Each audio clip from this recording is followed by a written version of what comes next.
Our WNBA reporter Kendra Andrews was in the building. And Kendra, we see the players wearing those "Pay Us What You Owe Us" shirts during warm-ups. We hear the chants from the crowd. Can you just shed some light on how it was the players came to this unified decision that they wanted to wear these T-shirts and make that statement?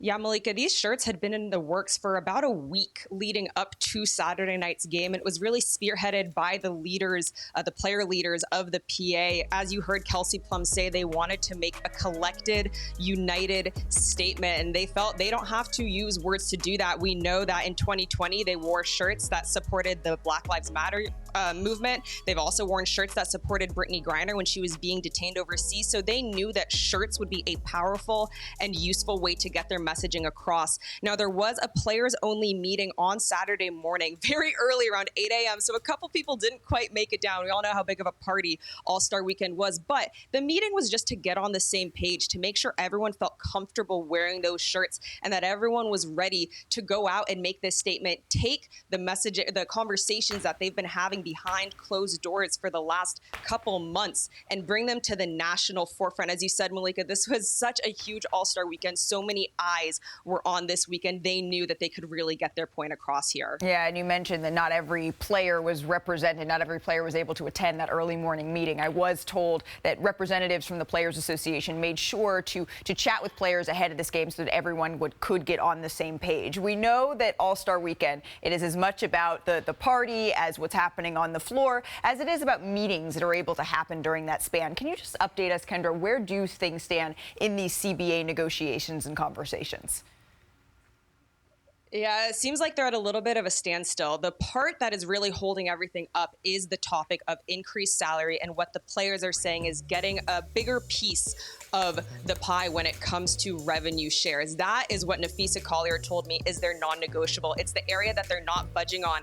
And it's something that the players were very disappointed the league didn't address as much in that meeting that they had on Thursday in Indy, with over 40 players attending that. So players looked at that, and Brianna Stewart even said it was a missed opportunity because we didn't get much progress on this area. Now moving forward, Malika, it's unclear if there's going to be another in-person meeting. Certainly not one of that magnitude with 40 players going. But Nneka Ogwumike, the union president, said, look, we've seen the growth in the league, and as it stands, the current salary system isn't paying us what we are owed, which was, of course, the messaging on those shirts. Nneka said we want to be able to have that fair share moving forward, especially as we see all of the investment going on, and we want to be able to have our salaries reflect it in the structure that makes sense to us. Yeah, Nneka always so clearly piercing through for the voice of the players as to what their goal is in these negotiations. Kendra Andrews, I always appreciate spending a little time with you, sis, on NBA Today. Let's dive into the numbers here that we're hearing WNBA players talk about, because I want to be very clear. Right now, there's a lot of folks having a lot of conversations in various different spaces about what WNBA players are or are not owed and deserved. And frankly, Bobby, it's getting a little bit loud and a little bit confusing, I think, for a lot of people.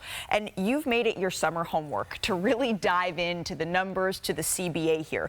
When we talk about big words like revenue share, what does that actually mean? What are WNBA players getting? I would say it's eye-opening as far as where this WNBA salary cap and certainly where the CBA right now we're looking at 9% of revenue sharing that WNBA players are receiving. Now, for example, what NBA players is 51%.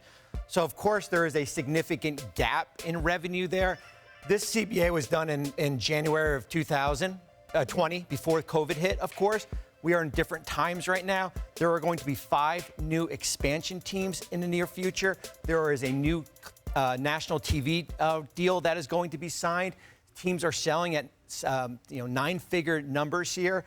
The system as is right now is flawed. Yeah. The reality is that when the first pick in the draft, Paige Beckers, is signing for $78,000 a year, it's flawed. The system is not designed to increase as revenue increases. The system right now is there's a 3% increase no matter what, no matter if there's $1 billion in revenue or if there's $40 million in losses. So when they're talking about what needs to change, it certainly starts with revenue, and it certainly starts with as far as increasing player salaries. And players aren't caught up in the idea of, well, NBA players, it's a 51% revenue share versus 9%.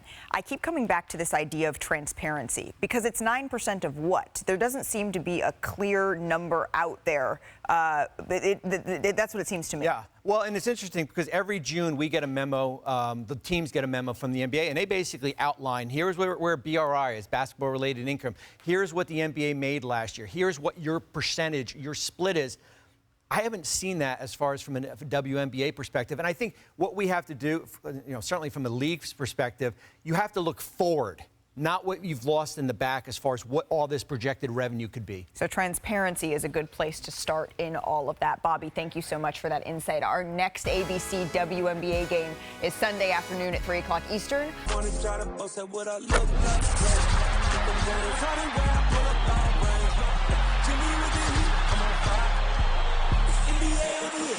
NBA